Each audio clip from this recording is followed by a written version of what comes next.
দাজ্জাল এসে সর্বপ্রথম সকল খাদ্য করবে খতম, খতম করে খোদা বলে নিজে তখন করবে দাবি, বলবে যারা মেনে নিবি আমার হাতের খাবার খাবি, বলবে যারা মেনে নিবি আমার হাতের খাবার খাবি।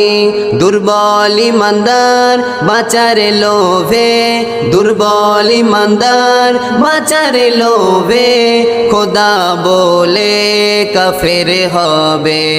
দাজ্জাল এবার দাখিল হবে ইমানদারের ইমান নেবে। ইবলিস শয়তান সর্বক্ষণে তার কাজেতে সফর